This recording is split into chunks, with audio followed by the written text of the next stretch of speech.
Boa noite, graça e paz. Nós vamos dar início à nossa escola bíblica apostólica online, classe única, que acontecerá durante todo esse mês de abril, às terça-feiras. Nosso horário está às 18 horas até às 19, mas talvez a gente faça alguma mudança no horário, ok? Esse vídeo vai ficar disponível no grupo da igreja para os irmãos que não tiverem como acessar essa aula agora às 18 e 19 horas, acessar depois. Ok? Então, nós vamos começar estudando a primeira carta do apóstolo Pedro. E eu gostaria, antes de fazermos uma oração. Pai, muito obrigado por esse momento. Pedimos a tua bênção, Senhor, sobre a vida do teu povo. Que a tua palavra ilumine as mentes dos corações, para que possamos crescer na graça e no conhecimento do nosso Senhor e Salvador Jesus Cristo. Que o Espírito Santo venha nos ajudar a compreender as Escrituras Sagradas e aplicá-las à nossa vida, para a glória do nome santo de Jesus. Amém. Aula 1 hoje tem como título Gerados de novo para uma viva esperança. No nosso cronograma nós vamos ter 6 aulas, que a segunda aula vai ser com o título Povo Escolhido, a terceira aula Sejamos Luzes, a quarta aula Que Jesus Seja Senhor em Nosso Coração, a quinta aula Glorificando a Deus como um Cristão e a sexta e última aula Precisamos estar alertas e vigilantes. Hoje nós vamos nos deter ao capítulo 1, do versículo 1 até o 21, sobre Gerados de novo para uma viva esperança. No ano de 64 depois de Cristo, uma grande parte da cidade de Roma foi queimada por Nero. Alguns acreditavam que o imperador Nero era o responsável por esse incidente. E porque tem várias teses, e uma delas é que ele queria abrir espaço para os seus projetos de construção. Mas Nero estava num ambiente, num contexto de crescimento do cristianismo. E ele enfrentava acusações fortíssimas de um grupo de pessoas que tinha ele como suspeito, em geral pelo público. E o que Nero fez foi acusar os cristãos desse incêndio. E durante mais ou menos o período também em que os judeus da Palestina se rebelaram contra os romanos, e essa rebelião, ela tornou-se uma guerra no ano 66 depois de Cristo, que terminou com a destruição de Jerusalém e da nação judaica. Então, foi nesse contexto que Pedro escreveu a sua primeira carta,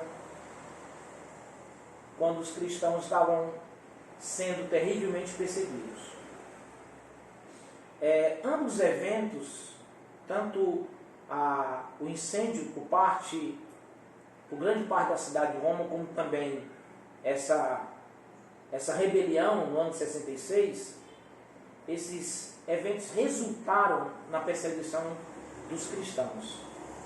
E Nero perseguiu os cristãos, sejam eles judeus ou gentios, em Roma de uma forma muito forte. E provavelmente ele foi o responsável pela morte de Pedro e de Paulo, pelas mortes de Pedro e Paulo. Alguns cristãos também sofreram devido ao conflito que havia entre os judeus e os romanos.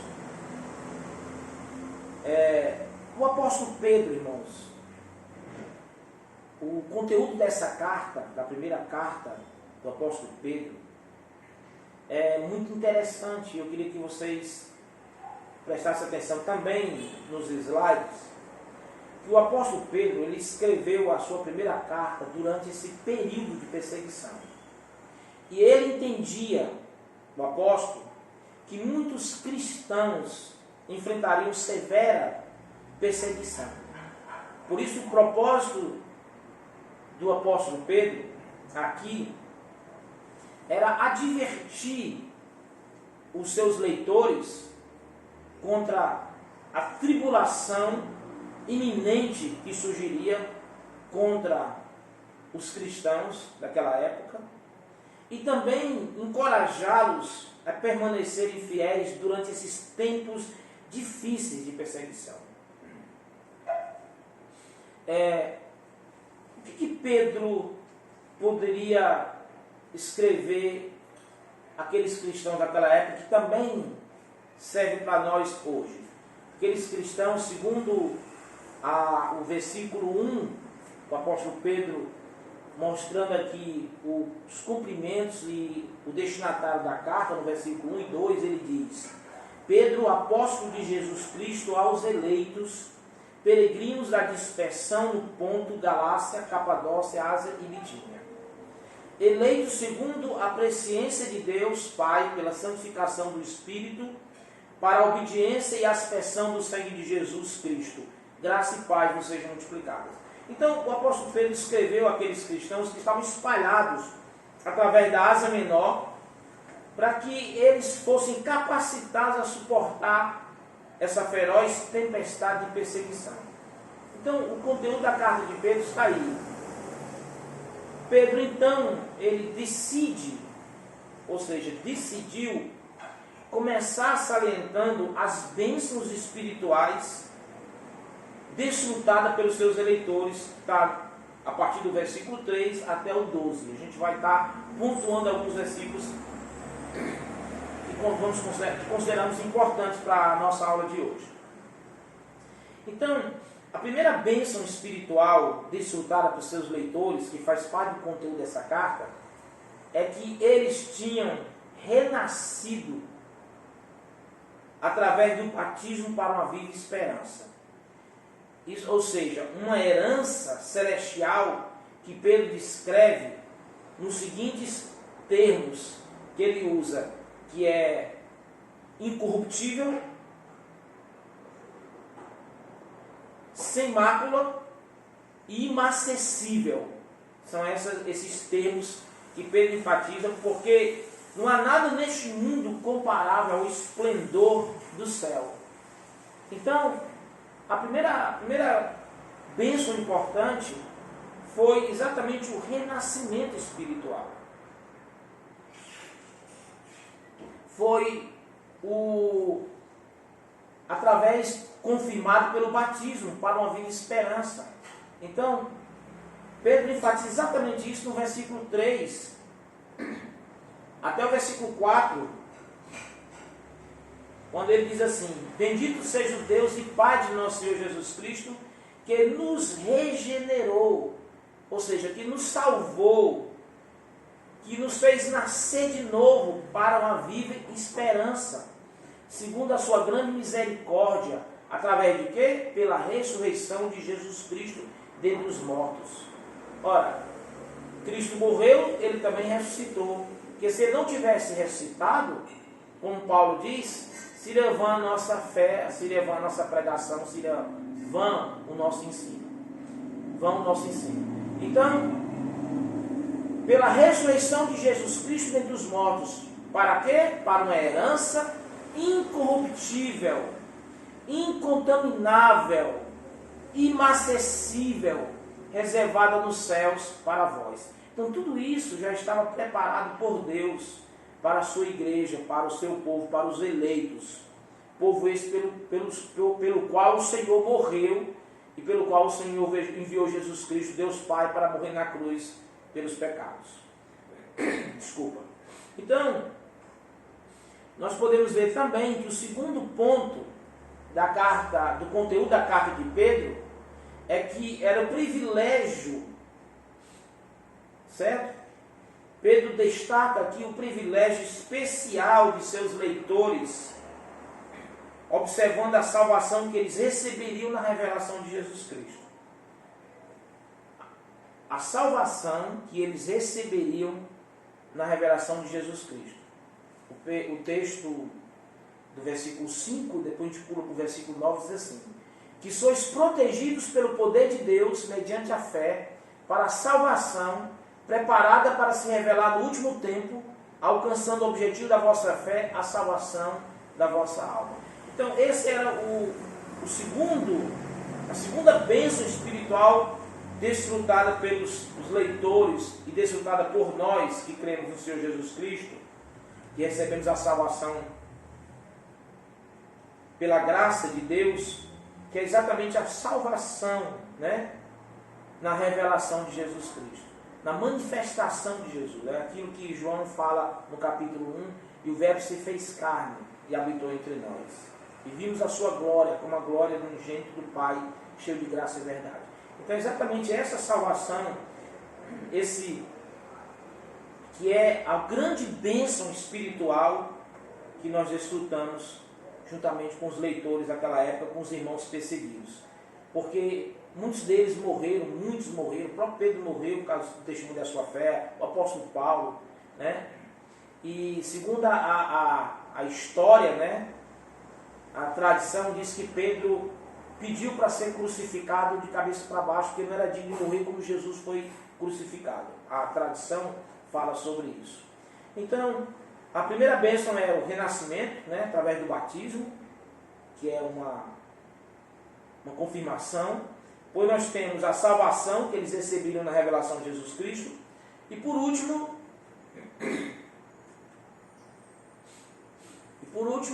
Pedro fala da fé, né? Pedro ainda destaca o privilégio especial de seus leitores. Ele fala também da fé deles, testada pela perseguição. Essa fé era mais preciosa do que o ouro refinado pelo fogo, e resultaria em louvor e glória e honra quando Jesus retornasse à terra. E nem mesmo os profetas do Velho Testamento, que falaram das bênçãos espirituais que acompanhariam a morte de Cristo, não gozaram tão abençoada posição destes cristãos. Então, o texto que fala sobre essa fé, está lá no versículo 6 e versículo 7, que diz assim: nisso exultais, ainda que agora sejais necessariamente afligidos por várias provações por um pouco de tempo, para que a comprovação da vossa fé, mais preciosa do que o ouro que perece, embora provado pelo fogo, redunde em louvor, glória e honra na revelação de Jesus Cristo. 1 Pedro capítulo 1, versículos 6 e 7. Então a gente pode resumir esse ponto falando exatamente, frisando exatamente as três bênçãos espirituais que os leitores de Pedro e nós desfrutamos,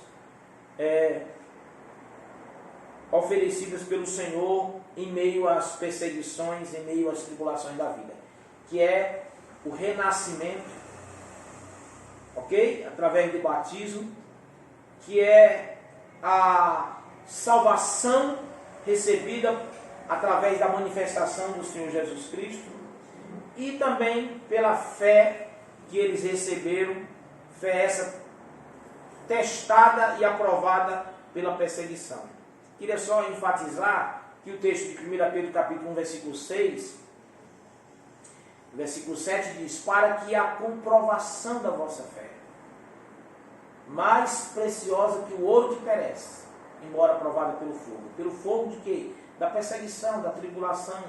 Então essa fé, ela é comprovada, ela é testada e é aprovada na perseguição, no sofrimento. É nesse momento de sofrimento, e a gente está passando por isso na crise do coronavírus, né? Nessa pandemia, em que muitos estão sofrendo, praticamente presos em suas casas,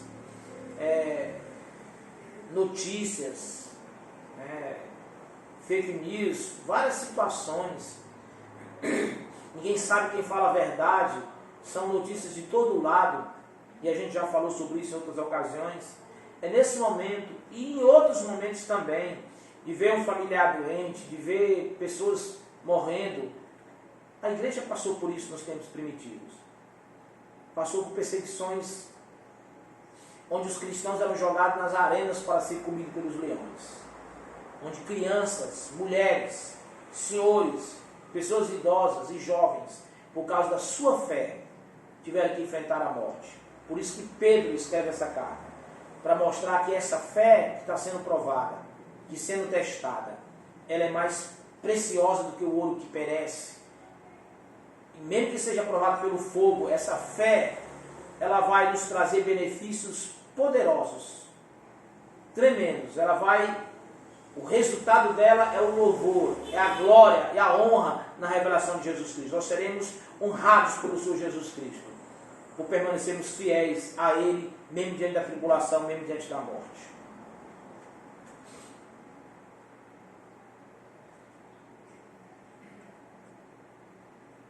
Agora, para a gente concluir essa parte, a gente vai ver algumas recomendações finais que Pedro deixou para os leitores. São 3 recomendações. A primeira recomendação que Pedro manda que seus leitores observem em vista das bênçãos espirituais anteriormente relatadas, Pedro nos dá algumas orientações.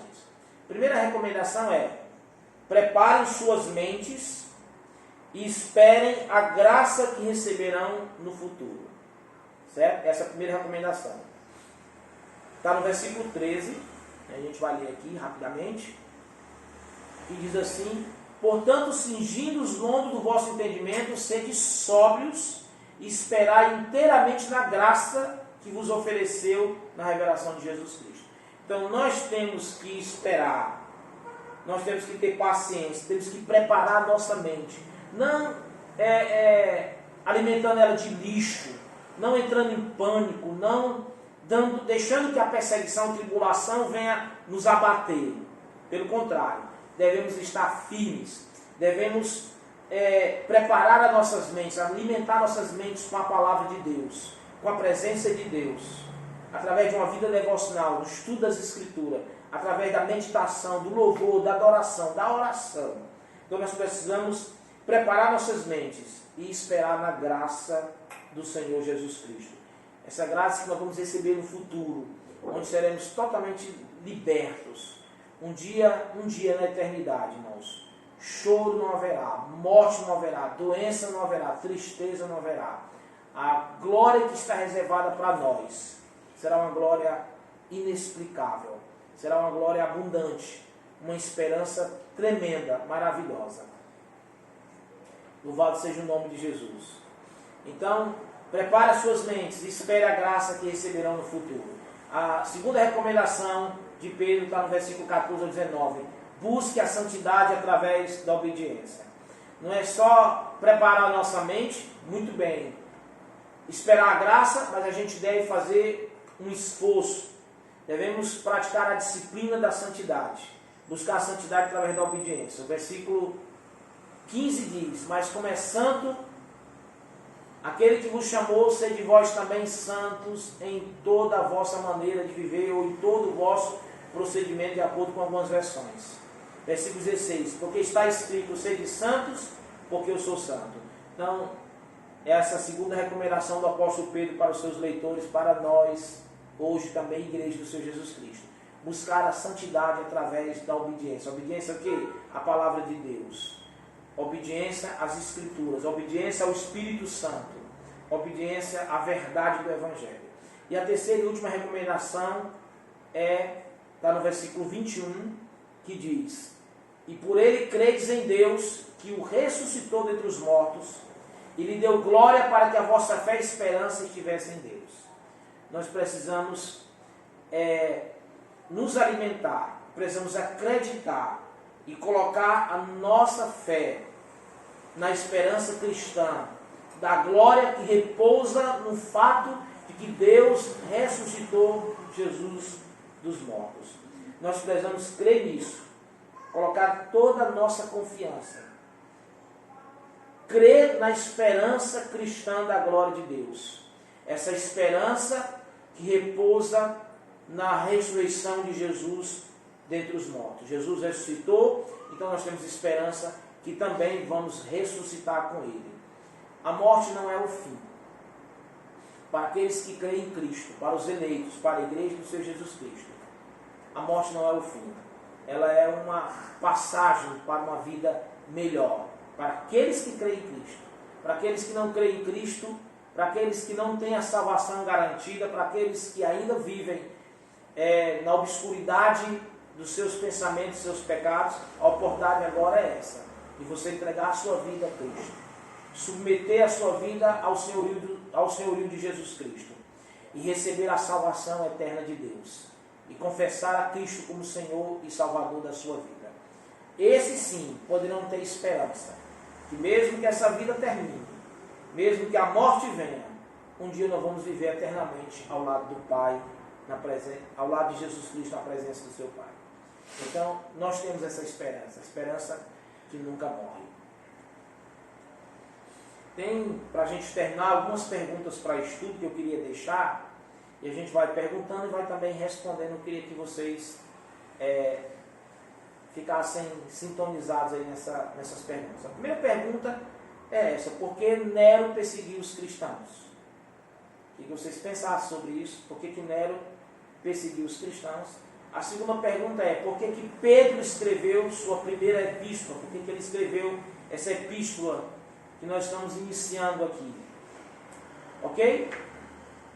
E a terceira pergunta: como Pedro descreve a herança do cristão? A gente viu hoje na aula esses assuntos. E a última pergunta: em vista das bênçãos espirituais que Pedro relata na sua carta, no conteúdo da sua carta, que responsabilidade nós, como cristãos, temos diante de Deus? Então, repetindo: porque Nero perseguiu os cristãos, porque Pedro escreveu sua primeira epístola, como Pedro descreve a herança do cristão, e em vista de suas bênçãos espirituais, que responsabilidade tem um cristão? A gente vai trazer em outro momento a resposta. Eu queria só concluir pegando aquele texto de 1 Pedro, capítulo 1, versículo 4, que diz assim: para uma herança incorruptível, incontaminável e inacessível, reservada nos céus para vós. São 3 palavras bem difíceis. Eu queria dar uma rápida explicação nela para a gente concluir a nossa aula de hoje, em nome de Jesus. A primeira palavra, e aí, aqui é a resposta já da terceira pergunta, que eu queria que vocês prestassem bem atenção. A primeira palavra que Pedro cita aqui, que a gente está relatando, diz: para uma herança incorruptível. O que é uma herança incorruptível? Uma herança que nós recebemos, a herança da salvação, da vida eterna, é uma herança que não perece, que é eterna. Ou seja, em algumas versões, na versão que eu tenho da minha Bíblia, diz que jamais se extinguirá. É uma herança que nunca acabará. A salvação de Deus, ela é eterna. Ela é para sempre. Certo? Ela não perece, não se acaba. É por isso que Pedro está falando que essa é a herança que Deus nos deu. A salvação não se perde e também não se perece.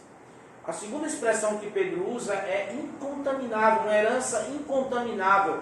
Em outras versões, na minha versão, diz uma herança sem mácula. Minha versão aqui é Almeida, século 21, revisada e atualizada, edição revisada e atualizada com novo acordo ortográfico.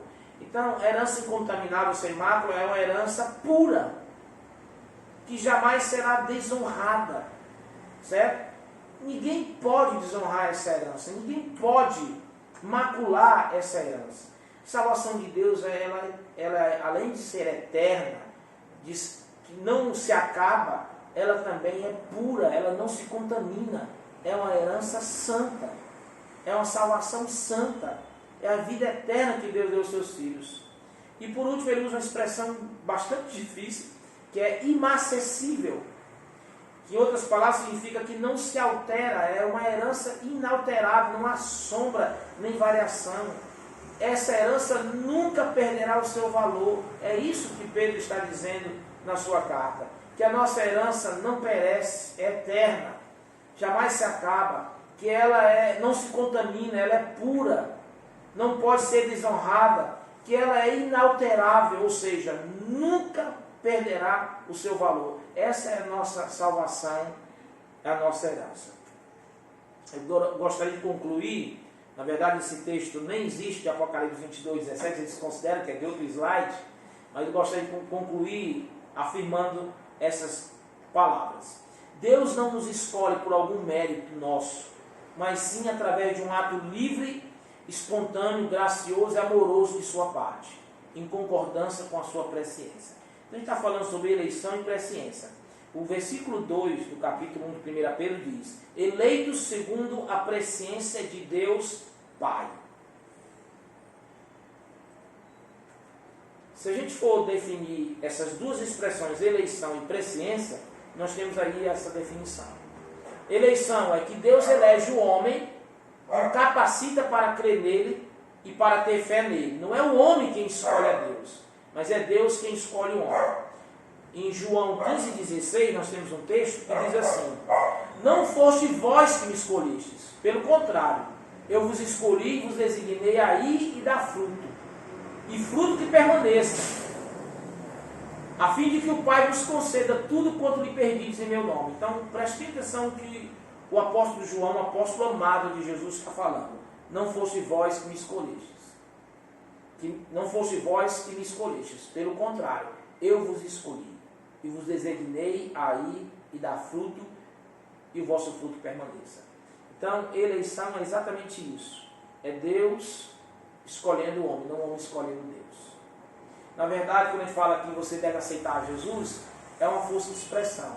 É uma resposta ao que Deus já fez no Calvário. É Deus que nos aceita. E a segunda expressão é presciência, que é pré-conhecimento.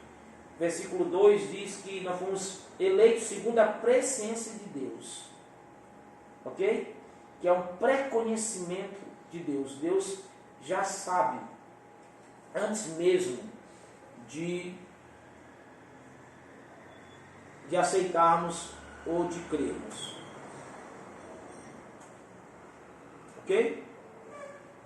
Então, são essas expressões, esses textos que eu queria deixar com vocês aqui. Ok? Em outra ocasião a gente vai responder aquelas 3 perguntas para podermos no grupo, para a gente aprofundar mais a nossa aula. Eu espero que você tenha sido edificado com a aula de hoje. E nunca esqueça que Deus nos escolheu. E aqueles que creem em Deus, que têm esperança nele, que foram salvos, independente da perseguição, independente da tribulação, Deus vai guardar a sua fé. Essa fé vai ser provada, vai ser testada, mas ela vai resultar em louvor, glória e honra na revelação de Jesus Cristo. Deus te abençoe, em nome de Jesus. Amém.